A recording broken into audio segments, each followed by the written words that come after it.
Des années après le divorce, lorsque l'épouse, devenue DM, arriva à la hutte de son mari. Ce qui se passa ensuite fit pleurer l'humanité entière et força chaque mari à réfléchir. La vraie valeur des relations ne réside pas dans l'argent ou le statut, mais dans l'amour et l'humanité. Mes amis, ce n'est pas seulement une histoire, c'est une vérité amère de notre société actuelle et un miroir pour nous tous. Pour connaître toute la vérité, regardez la vidéo jusqu'à la fin et n'oubliez pas d'écrire le nom de votre ville dans les commentaires. Mes amis, dans la paisible bourgade de Saraswatipur, au Rajasthan, vivait un jeune homme simple, honnête et travailleur, Raghav Mehta. Il était employé de bureau au département des finances publiques.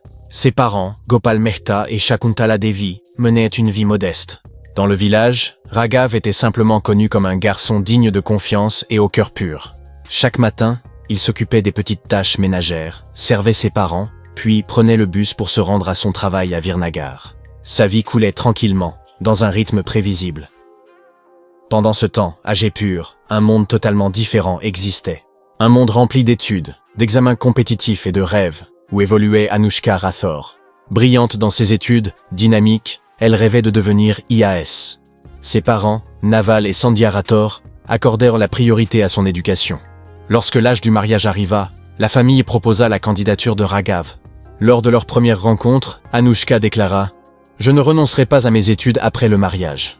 Me soutiendras-tu » Avec un sourire, Raghav répondit « Tes rêves sont aussi les miens.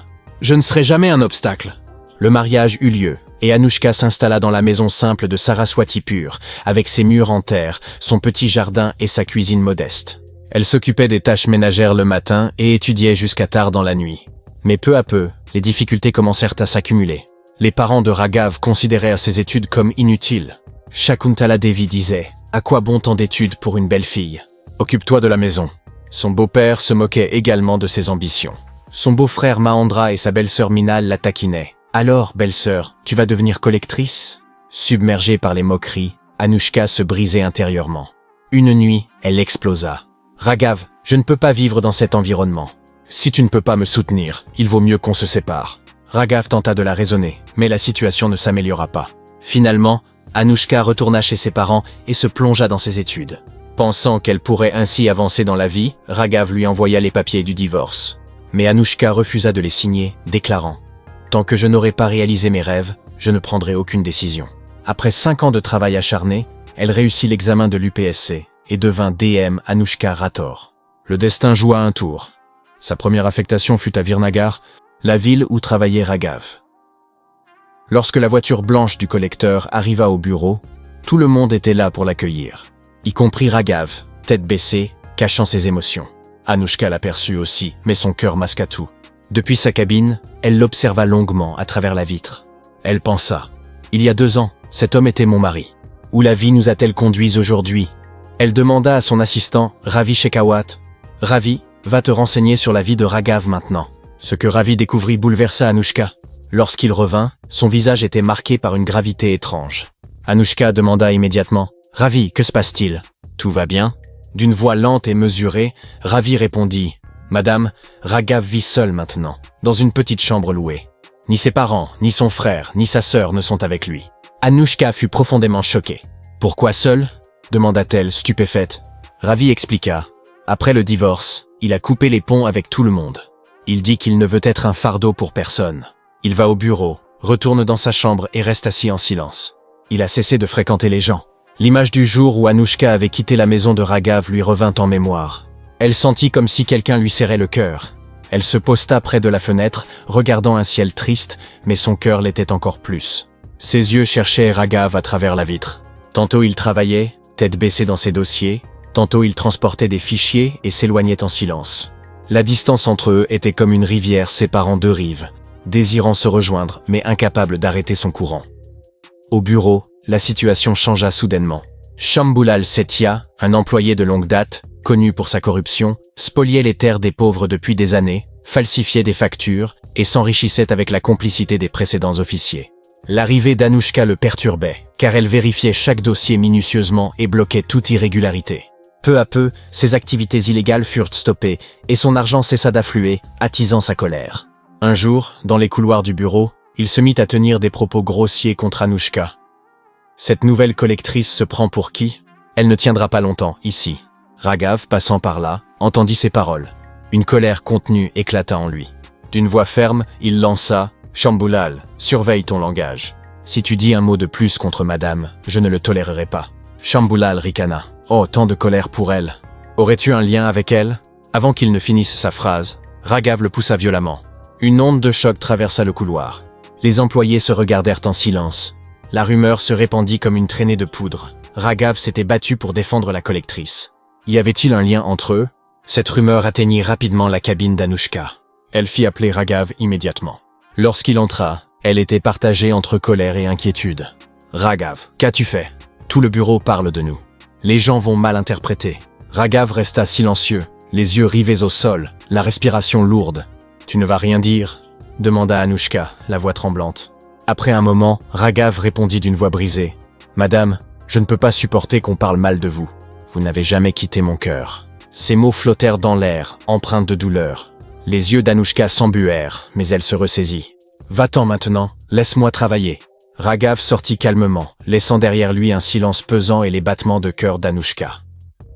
Cette nuit-là, Anushka pensa longuement à Raghav. Elle n'était plus l'Anushka d'il y a 2 ans. Elle était désormais une officière forte, mais la douleur d'un cœur brisé et les mots inachevés ressurgissaient. Le lendemain, une nouvelle inattendue arriva. « Madame, le ministre visite la ville. Il faut organiser la revue des préparatifs. » Anushka passa la journée à parcourir la ville, supervisant les arrangements pour le nettoyage, la sécurité et l'accueil. Mais à son retour au bureau, Ravi lui annonça une nouvelle choquante. « Madame, Raghav n'est pas venu au bureau aujourd'hui. » Le cœur d'Anushka s'arrêta. « Pourquoi? Où est-il? »« Madame, quelqu'un l'a attaqué. Il a été admis à l'hôpital Royal Care City. » Comme si le sol s'était dérobé sous ses pieds, Anushka ordonna sans perdre une seconde. « Prépare la voiture. » Il était 20 heures, sous une pluie fine. La voiture du collecteur fonçait vers l'hôpital dans l'obscurité, comme une épouse déterminée à rejoindre son mari avant que son souffle ne s'éteigne. À l'hôpital, ce qu'Anushka vit la bouleversa profondément. Le médecin devant l'unité de soins intensifs déclara « Madame, son état était critique, mais il est hors de danger maintenant. Il était seul, nous n'avons trouvé aucun numéro de proche. » Les yeux d'Anushka se remplirent de larmes. Elle jeta un regard à travers la vitre de l'USI. Raghav était inconscient, le visage bandé, des marques de blessures sur son corps. Elle s'assit sur un banc à proximité, joignant les mains pour prier. « Mon Dieu, sauvez-le !» Elle passa la nuit là, non pas en tant que collectrice, mais comme une épouse inachevée, espérant reconstruire un lien brisé. Le lendemain matin, la brume s'infiltrait par les fenêtres blanches de l'hôpital. Les yeux d'Anushka étaient rougis par une nuit sans sommeil, mais son cœur était consumé par une seule inquiétude. Quand Raghav reprendrait-il conscience? Le médecin dit doucement « Madame, vous pouvez le voir. » Il est réveillé. Les pas d'Anushka devinrent lourds. Elle entra lentement dans la chambre de l'USI. Raghav, les yeux ouverts, fixait le plafond. Lorsqu'il la vit, une lueur légère brilla dans ses yeux, un mélange de joie, de douleur et d'amour caché. Anushka s'assit à côté de lui. Un silence s'installa, un silence qui parfois parle plus fort que les mots. « Comment te sens-tu » demanda-t-elle doucement. Raghav esquissa un léger sourire. Comme si quelqu'un de très cher avait veillé sur moi toute la nuit. Les yeux d'Anushka s'embuèrent. Elle demanda « Raghav, comment est-ce arrivé? Qui a fait ça ?» Avec des lèvres abîmées, il répondit « Shambulal Setia. Il m'a intercepté en quittant le bureau. Ces hommes m'ont attaqué. Peut-être parce que j'avais signalé ces malversations. » Anushka serra les dents, la colère montant dans ses yeux. « Je ne le laisserai pas s'en tirer. Il payera pour chaque crime. » Raghav leva la main pour l'arrêter. « Anushka, tu es collectrice. Ton devoir est de rendre justice. Mais ne mets pas ta réputation ou ton poste en jeu pour moi. » Émue, Anushka répondit « Raghav, tu es ma responsabilité. Aucun poste ne compte plus que toi. » Sa voix tremblait. À ce moment, la voix de Ravi retentit de l'extérieur. « Madame, le ministre arrive. Toute la ville attend. Vous devez partir. » Sans hésiter, Anushka répondit « Ravi, je ne vais nulle part. Occupe-toi de la cérémonie.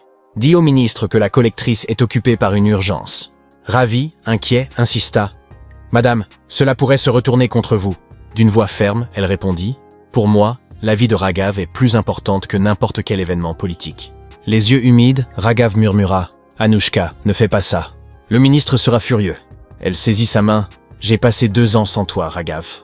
Aujourd'hui, alors que tu souffres, comment pourrais-je partir ?» Une sourire tremblant apparut sur les lèvres de Raghav. Pour la première fois, Il sentit qu'Anouchka s'était battue non seulement pour ses rêves, mais aussi pour lui.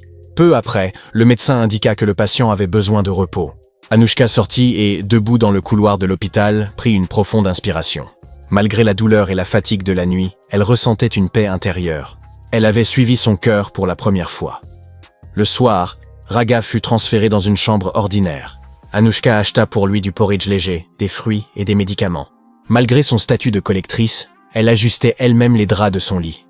Soudain, Raghav demanda « Anouchka, pourquoi n'as-tu pas signé les papiers du divorce ?» Elle resta silencieuse un moment, ses yeux plongeant profondément dans les siens. « Parce que ton nom ne pouvait pas être séparé du mien. Je ne t'ai jamais quitté. J'ai seulement quitté cet environnement. » Les yeux de Raghav s'embuèrent. D'une voix tremblante, il dit « Anouchka, j'ai envoyé les papiers du divorce pour que tu ne sois pas seule sur le chemin de tes rêves. J'avais peur que les moqueries de ma famille ne te brisent. » Anouchka pleura en l'écoutant. « C'est grâce à toi que je suis là aujourd'hui. Si tu n'avais pas soutenu mes rêves lors de notre première rencontre, je ne serais jamais devenue Anouchka Rathore DM. » Leurs yeux étaient remplis de larmes. Mais cette fois, elles n'étaient pas de douleur, mais de soulagement de se retrouver. Cette nuit-là, Anouchka ne quitta pas l'hôpital. Elle resta assise, écoutant la respiration de Raghav, ressentant les battements de son cœur, déterminée à ne plus jamais laisser leur relation se briser. Le lendemain matin, Ravi arriva à l'hôpital. « Madame, le ministre est très en colère. Les médias posent des questions. » D'une voix calme et ferme, Anouchka répondit. « Ravi, si quelqu'un conteste ma décision, il devra entendre ma réponse. La famille et l'humanité priment sur tout poste. » Ravi baissa la tête, ressentant pour la première fois une immense fierté pour sa supérieure. Les jours passèrent, et la santé de Raghav s'améliora. Lorsqu'il fut libéré de l'hôpital, Anouchka l'accompagna elle-même jusqu'à sa petite chambre louée. La pièce était modeste, étroite, empreinte de solitude. Anouchka observa autour d'elle des murs poussiéreux, de vieux journaux, une chaise cassée, et dans un coin, une vieille photo de leur mariage que Raghav avait précieusement conservée. Ses yeux s'embuèrent. Elle demanda doucement « Raghav, comment vivais-tu ici tout seul ?» D'une voix calme, il répondit « Comme quelqu'un qui attend qu'un être cher vienne le retrouver. » Cette phrase fit fondre le cœur d'Anouchka. Dans la lumière filtrant par la fenêtre, ils se regardèrent en silence. 2 années de distance se transformaient en proximité en un instant. À ce moment, Anouchka prit une décision. Elle ne laisserait plus jamais Raghav seul. Les jours suivants, elle s'occupa à la fois de son bureau et de Raghav. Elle cuisinait pour lui avant de partir au travail, prenait de ses nouvelles à midi et lui donnait ses médicaments le soir. Raghav se rétablissait lentement, tout comme leur relation. Une soirée, assise près de la fenêtre de la chambre, avec les derniers rayons du soleil baignant la pièce, Raghav demanda doucement. « Anouchka, avais-tu imaginé qu'on se retrouverait un jour ainsi ?» Elle sourit. « Je l'ai imaginé chaque jour, chaque nuit. La vie nous a juste mis à l'épreuve. » D'une voix tremblante, il demanda. « Pouvons-nous recommencer ?» Anouchka s'approcha, prenant sa main dans la sienne. « Raghav, quand nous sommes-nous jamais séparés ? Pas sur le papier, ni dans nos cœurs. » Leurs larmes parlaient un langage commun. Leur amour n'avait jamais disparu. Quelques jours plus tard, l'histoire atteignit la famille de Raghav. Ses parents, Gopal Mehta et Shakuntala Devi, vinrent voir Anouchka, plein de remords. Gopal dit « Ma fille, pardonne-nous. Notre vision était étroite. Nous t'avons fait souffrir, et pourtant, tu as sauvé notre fils. » Anouchka toucha immédiatement leurs pieds. « Père, ce n'était pas votre faute, mais celle d'une vieille mentalité. Maintenant, nous avancerons tous ensemble. » Ce jour-là, les larmes coulèrent, et toutes les barrières entre leurs cœurs tombèrent. Puis vint le jour que le destin semblait attendre. Le jour du remariage de Raghav et Anouchka. Ravi Shekhawat prit en charge toute l'organisation. Dans le jardin du guest house gouvernemental, une décoration simple fut réalisée avec des fleurs jaunes et rouges, une petite guirlande et une douce lumière du soleil. En présence des villageois, des collègues du bureau et de la famille, Anouchka et Raghav échangèrent à nouveau des guirlandes. Cette fois, leur mariage n'était pas dicté par les responsabilités ou les pressions sociales, mais par la compréhension, le respect et l'amour. En mettant la guirlande autour du cou d'Anouchka, Raghav la regarda dans les yeux. « Anouchka, cette fois, tu ne me repousseras pas, n'est-ce pas ?» Avec un léger rire, elle répondit « Même si tu le voulais, je ne te laisserai pas partir, car cette fois, je ne lâcherai pas ta main. » La foule applaudissait et les liens brisés 2 ans auparavant se reformaient. Après la cérémonie, Anouchka utilisa son autorité pour apporter des changements. Shambhulal fut emprisonné, les terres volées furent rendues à leurs propriétaires légitimes, et Raghav fut promu à un poste honorable. Ensemble, ils instaurèrent un climat de transparence et d'honnêteté à Virnagar. Leur histoire d'amour n'était pas seulement l'union de deux cœurs, mais une leçon.